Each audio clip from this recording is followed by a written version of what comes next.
the white society, the white police. We took it out on the closest thing near us, which was our black brothers. And this was a weak way of getting even with the white society, when all the time we was really just destroying our own neighborhoods.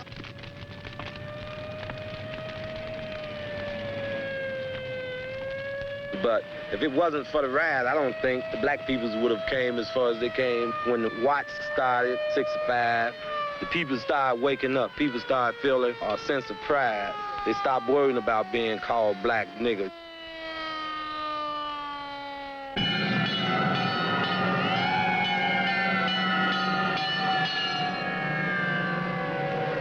They knew what they was. They knew they was a mass race of people that was coming into power.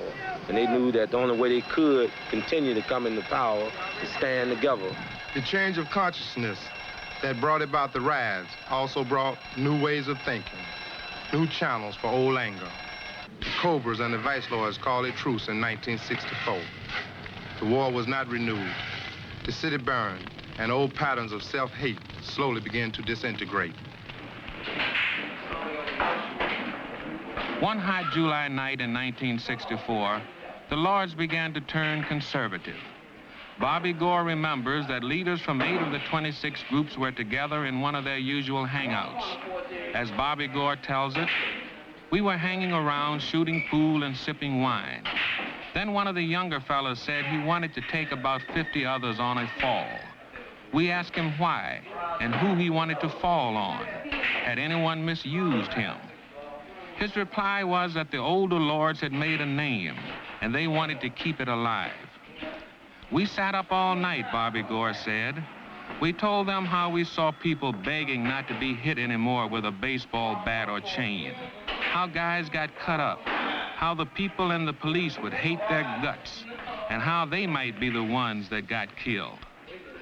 Finally, Bobby recalls, one of the younger fellows said, well, we got to do something.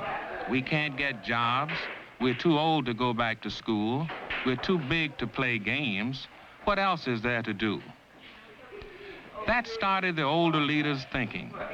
They decided to try to change the conditions that make a man get a gun and hold up a store, that make him drink scrap iron, cheap whiskey, to forget about the conditions in which he lives, that lead a guy to hustle dope and to leave a family he wants to support but cannot.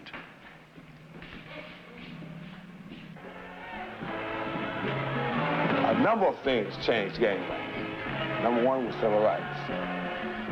It started people thinking in different ways, in different directions than the old structure of gangbanging. Because Cat found out, I can form a group now, do something about housing or do something about schooling. Number two, the militants come in. Cat said, why be a gangbang, kill each other, you can kill all honkies. So really, the future changed gangbanging more so than anything else.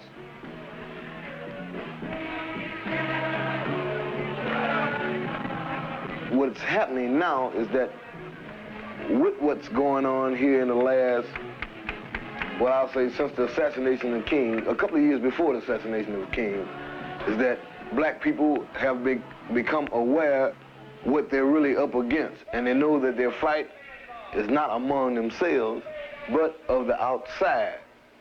And it's really not a fight if the hierarchy would open up the doors enough to let these people share equally.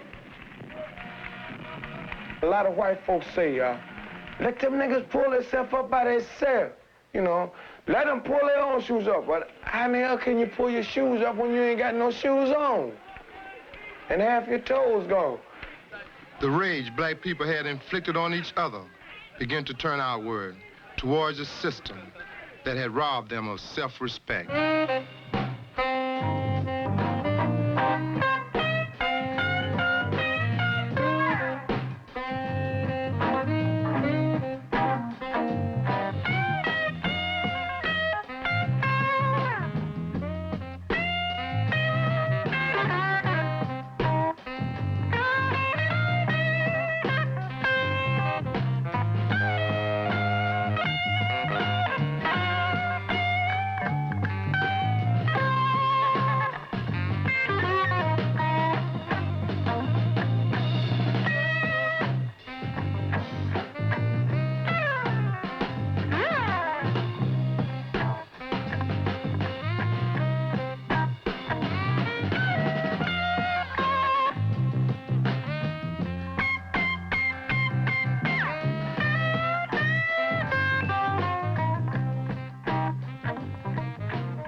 rats and the roaches and the porch falling off the buildings with kids on them and this time. Ain't nobody never said nothing. So the way these hookers sit down in this place down there, they think, well, everything all right. Ain't nobody never said nothing. And when somebody did say nothing, it wasn't but a handful of them. But what I'm saying, that if we get together and say something, somebody gonna listen.